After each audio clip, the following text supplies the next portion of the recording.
Assalamualaikum warahmatullahi wabarakatuh. Selamat siang. Kami akan menjelaskan tentang sistem koloid pada pelajaran kimia.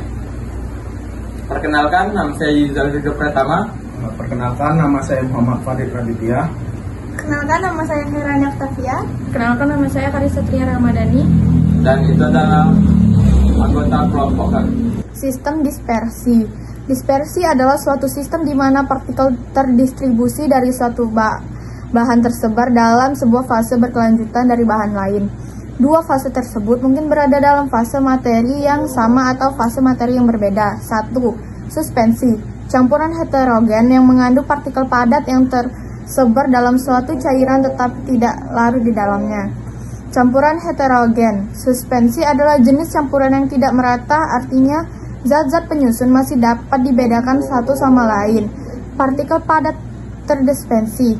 Suspensi mengandung partikel padat yang tersebar dalam cairan, tetapi tidak larut dan akan tetap terpisah. Partikel cukup besar, contohnya campuran pasir dengan air, campuran air dengan kopi, atau sirup obat batuk adalah contoh suspensi.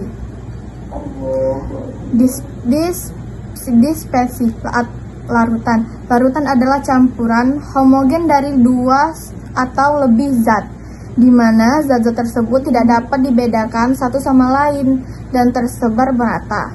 Dalam larutan terdapat dua komponen utama, zat terlarut dan pelarut. Zat terlarut adalah zat yang dilarutkan, sedangkan pelarut adalah zat yang melakukan pelarutan dan biasanya jumlahnya lebih banyak. Koloid. Koloid merupakan suatu bentuk campuran dua atau lebih zat yang bersifat heterogen namun memiliki ukuran partikel terdispersi yang cukup besar sehingga mengalami efek tindal. Contoh susu, santan, sabun, mentega, dan mayonaise. Sifat-sifat keloid. Apa itu keloid? Yang pertama ada campuran antara dua zat yang tersebar merata, ukuran partikel 1 sampai 1000. Selanjutnya ada tidak dapat disaring dan tampak homogen namun sebenarnya heterogen. Efek tindal. Yang pertama yaitu penyebaran cahaya oleh partikel keloid. Yang kedua terjadi karena ukuran partikel cukup besar untuk membelokkan cahaya. Contohnya sorotan lampu di malam yang berkabut. Sifat-sifat koloid selanjutnya yaitu gerakan Brown. Yang pertama, gerakan acak partikel keloid karena tumbukan terus-menerus dengan partikel medium pendispersi. Yang selanjutnya membuktikan bahwa partikel keloid selalu bergerak. Kemudian diamati pertama kali oleh Robert. Kemudian ada adsorpsi,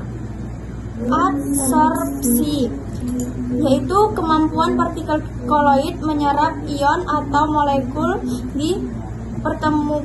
dipertemukannya. Penyebab utama koloid bermuatan yaitu contohnya arang aktif penyerap zat. Selanjutnya ada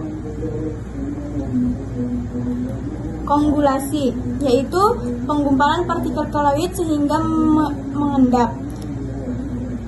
Kemudian dapat terjadi karena yang pertama campuran koloid yang berbeda muatan, yaitu koloid bermuatan positif dan negatif saling menetralkan. Yang kedua adanya elektrolit, yaitu ion dari elektrolit menetralkan muatan koloid. Selanjutnya ada kestabilan koloid.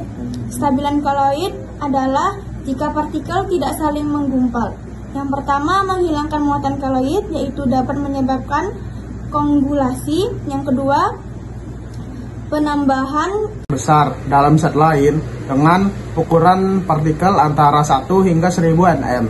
Pembuatan koloid dapat dilakukan melalui dua metode utama, yaitu kondensasi dan dispersi.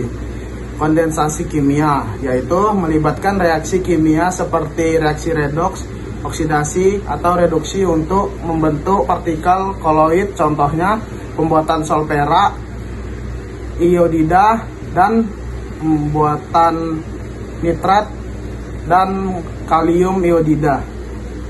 Pembuatan koloid dispersi memecahkan partikel besar menjadi partikel-partikel kecil yang berukuran koloid, lalu didispersasikan dapat menjadi medium. Terdapat 3 metode utama dalam proses ini, yaitu peptidasi, Buser-Breulik, dan mekanik. Peptidasi metode ini melibatkan pemecahan partikel besar menjadi partikel koloid dengan menggunakan zat yang dapat meningkatkan stabilisasi koloid. Contohnya dengan menambahkan elektrolit ke dalam suspensi, partikel-partikel terpisah dan membentuk sistem koloid. Pembuatan koloid dispersi yang kedua yaitu Buser-Breulik. Proses ini melibatkan pemecahan partikel padat dengan menggunakan busur listrik. Sistem koloid yang dihasilkan seringkali berupa sol atau koloid cairan. Yang ketiga, mekanik. Proses ini melibatkan pemecahan partikel besar secara mekanis, misalnya dengan menggunakan penggiling koloid atau alat serupa. Partikel yang telah dipecahkan kemudian didispersasikan dalam medium untuk membentuk koloid. Pembuatan koloid kondensasi, yaitu menggabungkan partikel kecil seperti atom, molekul, atau ion menjadi partikel yang lebih besar, yaitu partikel koloid.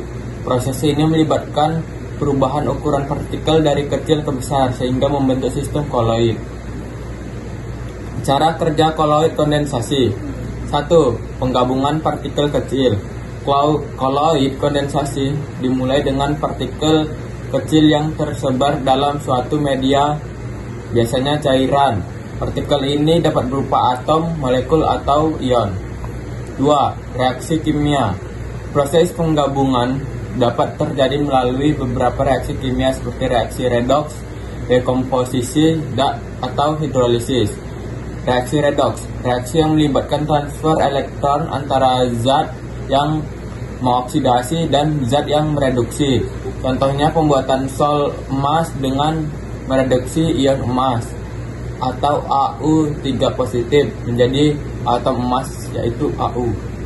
Dekomposisi, reaksi penguraian zat menjadi zat yang lebih sederhana. Contohnya pembuatan sol belerang atau es dengan mengalirkan gas asam sulfida atau H2S ke dalam larutan arsenid atau AS2O3. Hidrolisis, reaksi suatu senyawa dengan air. Contohnya pembuatan sol besi 3 hidroksida atau FeOH3 kali dengan mencampurkan larutan FeCl3 ke dalam air panas. Pembentukan partikel koloid.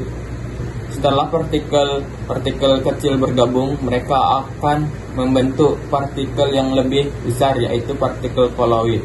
Partikel koloid ini memiliki ukuran antara 1 sampai 1000 nanometer yang berada di antara ukuran partikel larutan dan partikel suspensi. Sekian presentasi kelompok kami mengenai sistem koloid. Wassalamualaikum warahmatullahi wabarakatuh dan selamat siang semuanya. Dadah.